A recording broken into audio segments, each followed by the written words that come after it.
Você já parou para pensar que você pode estar contribuindo direta ou indiretamente para a própria existência da situação de sofrimento da qual você se queixa? É sobre isso que eu quero falar nesse vídeo de hoje. Para você que não me conhece, o meu nome é Lucas Napoli, eu sou psicólogo, psicanalista e tenho doutorado em psicologia clínica.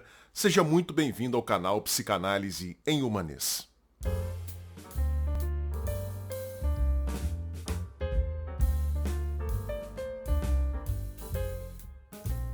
Bom, pessoal, todos nós sabemos que a vitimização é um traço muito comum nas pessoas que procuram ajuda psicoterapêutica.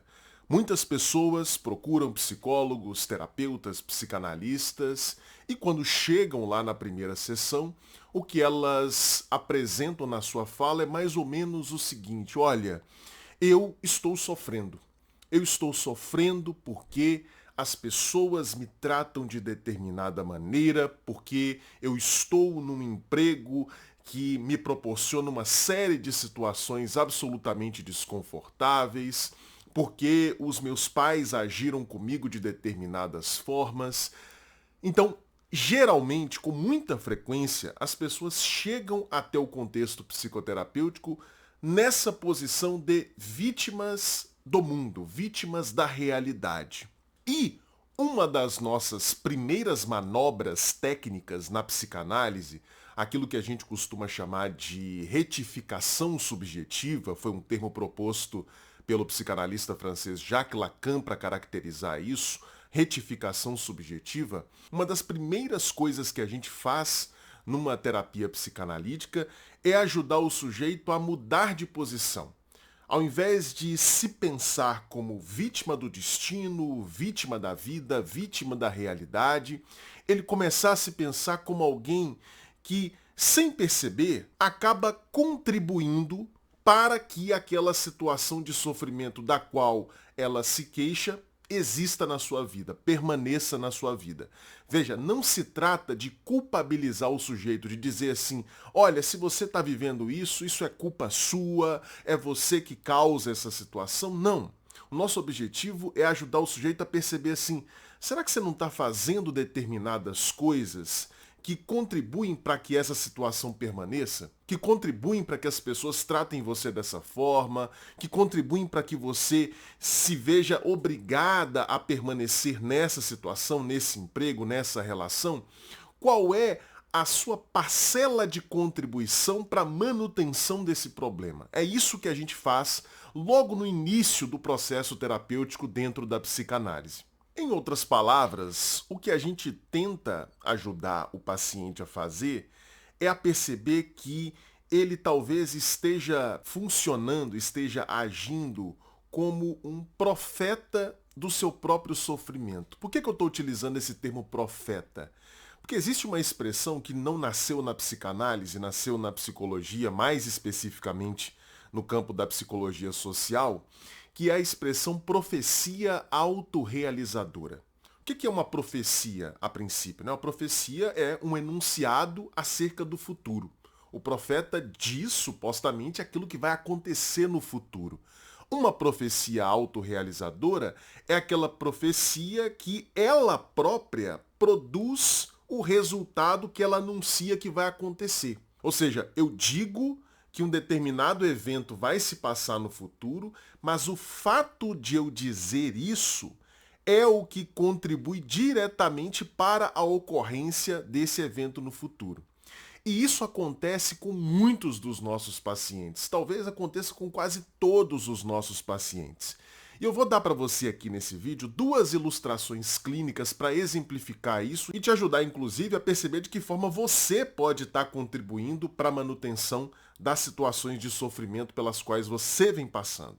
Vamos tomar uma primeira ilustração clínica. A situação da Joana. Joana chega lá num consultório de um psicanalista e se queixa de que ela é uma pessoa constantemente rejeitada pelos outros. Ela se percebe dessa forma. Eu sou uma pessoa que as outras pessoas rejeitam.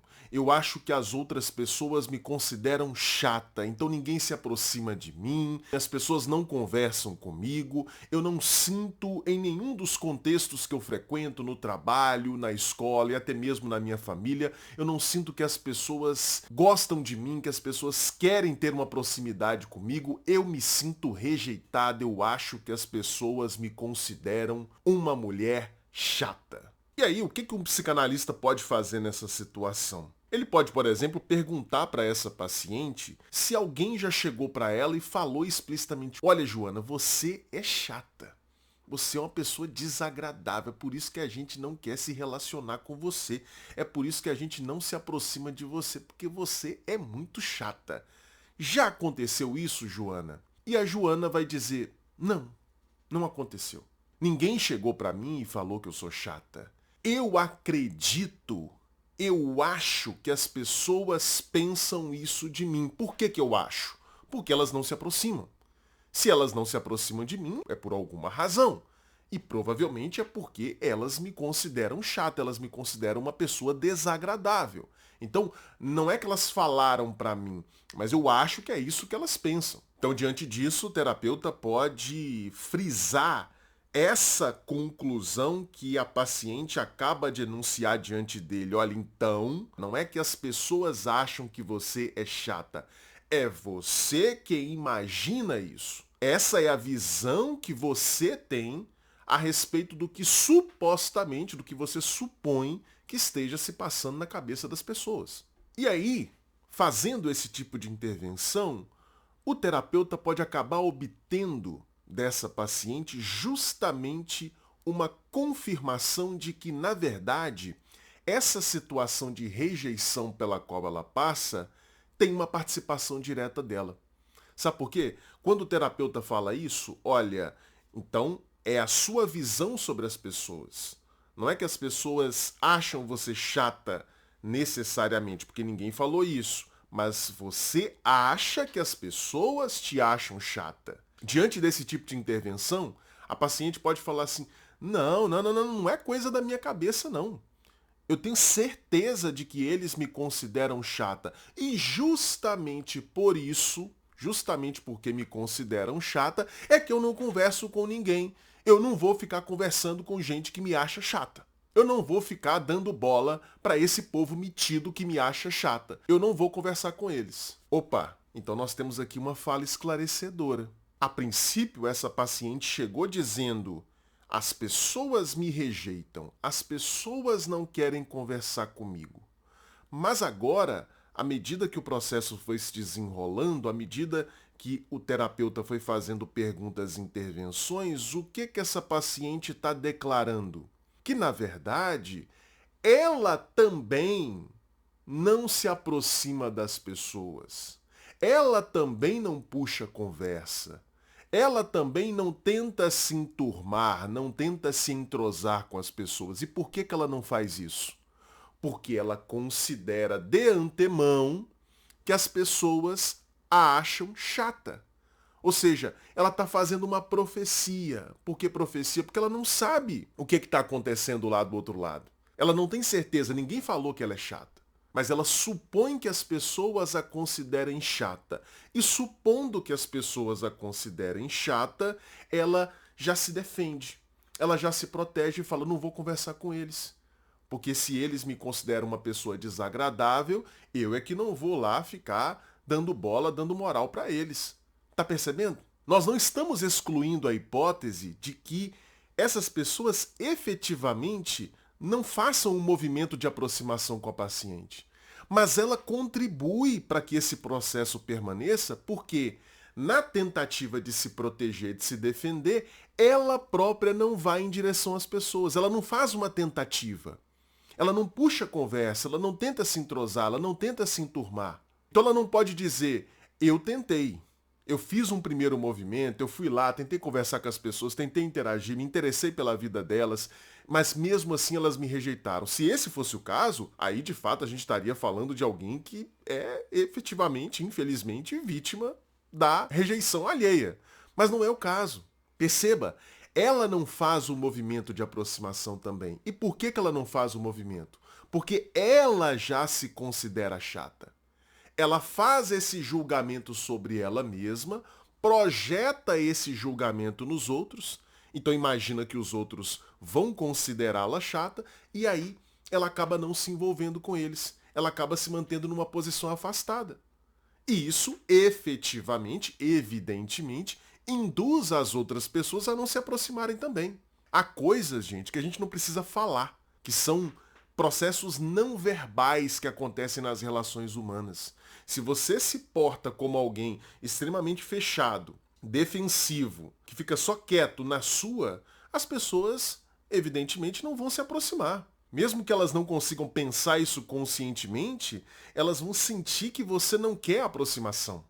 Então elas vão acabar se distanciando e você vai sentir isso como se fosse uma rejeição, quando na verdade é você que está contribuindo para que essa situação permaneça assim. Agora vamos para uma segunda ilustração clínica de um rapaz, o Cláudio. O Cláudio tem 30 anos, ele chega na terapia se queixando de que ele tem problemas para se relacionar com as mulheres, que ele tem dificuldade com o sexo oposto. E aí, quando o analista chega para esse cara e fala: mas como é que é essa dificuldade que você tem? Me explica um pouco melhor isso. Aí o Cláudio vai lá e diz para ele assim: o meu problema é o seguinte, as mulheres não me dão bola. As mulheres não querem nada comigo, as mulheres não se interessam por mim. Esse é meu problema. Eu vim aqui para que você me diga, para que a gente entenda aqui, você me ajude a entender o que tem de errado comigo. Por que as mulheres não me dão bola? Eu não sou um cara feio, eu não sou um cara que tem aí defeitos físicos insuportáveis, eu sou um cara até bonitinho. E por que as mulheres não dão bola para mim? Qual é o meu problema? É essa a demanda que esse sujeito apresenta para o analista. E aí o que o analista pode fazer nessa situação? Percebendo que esse sujeito está se colocando nessa posição de vítima, são as mulheres que não querem nada comigo, não sou eu que faço nada para que elas se afastem de mim. Não, são elas que não querem ficar comigo. Percebendo isso, o que o terapeuta pode fazer? Ele pode repetir a pergunta inicial que ele fez. A pergunta inicial era: mas então me fala como é que é essa sua dificuldade de relacionamento com as mulheres. Ele pode repetir essa pergunta enfatizando a palavra sua. Mas eu preciso que você me diga qual é a sua dificuldade no relacionamento com as mulheres. Ou seja, eu não estou perguntando qual é a dificuldade das mulheres em se relacionarem com você. Eu quero saber a sua dificuldade de se relacionar com elas. E aí o Cláudio pode responder: é como eu te falei, eu acho que tem alguma coisa de errado comigo. Nesse momento, um analista perspicaz vai reparar o seguinte: esse cara exerce sobre si um processo de julgamento moral. Tem alguma coisa de errado comigo. Ele olha para si como uma espécie assim de pecador, que tem uma espécie de pecado original, alguma mácula em si, e que por conta dessa mácula as mulheres não se interessam por ele. Esse sujeito se julga moralmente.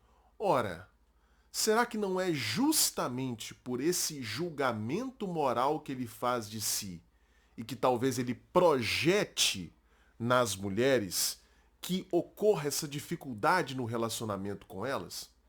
Porque veja, se eu olho para mim mesmo e me percebo como alguém que tem alguma coisa errada, eu vou me colocar diante da vida e, sobretudo, nas ocasiões em que eu vou ter algum tipo de interação com as mulheres, eu vou me colocar de uma forma insegura. Afinal de contas, quem acha que tem alguma coisa de errado consigo não vai conseguir se posicionar, sobretudo na relação com o sexo oposto, de maneira segura, autoconfiante.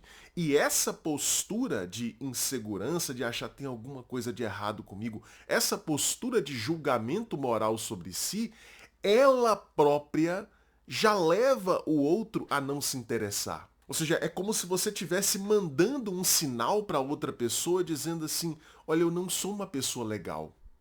Tem uma coisa de errado comigo.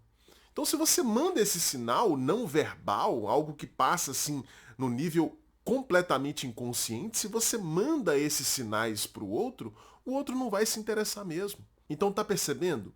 Enquanto o Cláudio não olhar para si como alguém que não tem alguma coisa de errado, enquanto ele não conseguir ter esse olhar positivo sobre ele mesmo, ele não vai conseguir mesmo ter muitas chances no relacionamento com as mulheres.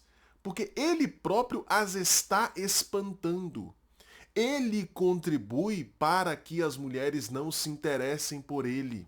Esse é o mecanismo da profecia autorrealizadora, gente. Você acha num primeiro momento que aquilo que está acontecendo com você, que a maneira como as pessoas te tratam, é porque elas escolheram deliberadamente não gostar de você, não se interessar por você, não se aproximar de você. Ou seja, você é uma vítima das pessoas.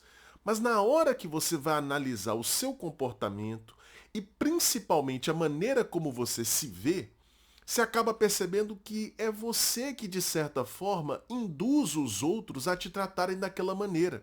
É claro que isso não vale para todas as situações, né, gente? Há muitas situações da vida em que o outro, por iniciativa própria, nos trata de forma negativa, nos trata de uma forma desagradável, nos desrespeita, se afasta de nós. Isso pode acontecer também, mas em muitas outras situações, sobretudo quando são situações repetidas, situações crônicas, o que está em jogo é uma contribuição que a gente faz para aquele processo.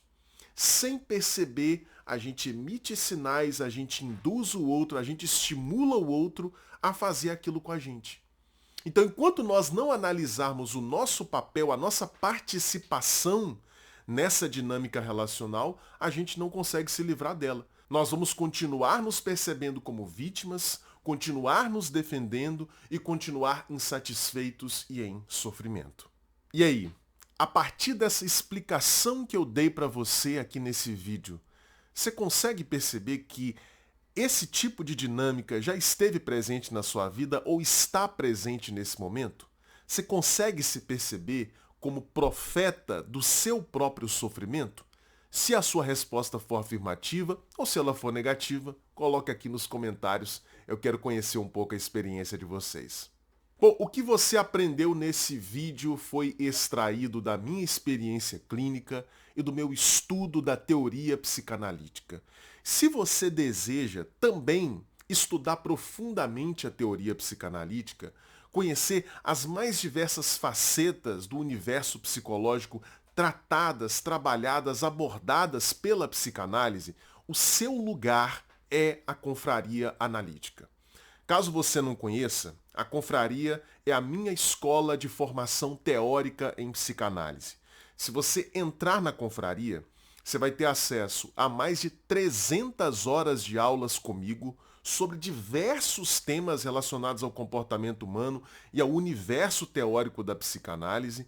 E você vai ter acesso também a mais 2 aulas novas toda semana. Além dessas mais de 300 horas que já estão disponíveis, você vai ter acesso a mais 2 aulas novas toda semana. Toda segunda-feira, gente, às 8 horas da noite, nós temos uma aula ao vivo. Eu pego um texto clássico do campo psicanalítico e vou estudando com os alunos linha a linha esse texto. Nós já estudamos vários textos clássicos da psicanálise.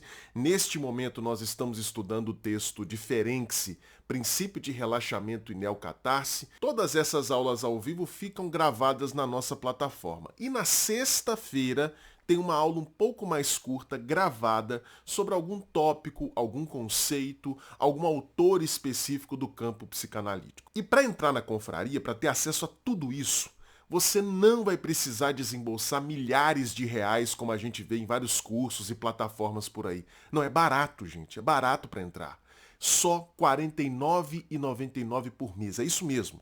Você vai pagar só R$ 49,99 por mês. Ou, se você preferir, você já pode fazer uma assinatura que vale por um ano, no valor de R$ 497. Não perca essa oportunidade. Se você, mesmo que não é psicanalista, não está se formando em psicanálise, mas se você quer entender melhor o comportamento humano, você tem que estar na Confraria Analítica. Isso aqui que você viu nesse vídeo é só um aperitivo. Lá você vai ter, de fato, um banquete. Não é nem uma refeição completa, é um banquete. Para fazer sua assinatura é só clicar no primeiro link que vai estar aqui na descrição. Vai ser um prazer enorme ter você como meu aluno, ao lado das mais de 2.000 pessoas que já estão na confraria junto comigo. E antes de terminar esse vídeo, deixa eu falar rapidinho para você sobre os meus 2 e-books. O primeiro deles se chama O que um psicanalista faz. Nesse e-book eu explico para você de maneira rápida, simples, didática, o que acontece num consultório de psicanálise. E o segundo e-book se chama Psicanálise em Humanês. 16 conceitos psicanalíticos cruciais, explicados de maneira fácil, clara e didática. Gente, esse segundo e-book é praticamente um mini curso de introdução à teoria psicanalítica. Para adquirir esses 2 livros digitais, é só clicar nos links que estarão aqui na descrição também. Bom, e se você gostou desse vídeo, não deixe de dar o seu like, não deixe de se inscrever aqui nesse canal para você não perder os próximos vídeos. Faça um comentário, sugira temas para os próximos vídeos e, por favor, compartilhe esse vídeo. Mande esse vídeo aí para todos os seus grupos de WhatsApp. Eu tenho certeza absoluta que tem muitas pessoas que passam pela situação que a gente trabalhou aqui nessa aula e eu tenho certeza que elas vão te agradecer muito se esse vídeo chegar até elas através de você. Beleza? Nós nos encontramos então no próximo vídeo. Um grande abraço para você. Tchau, tchau.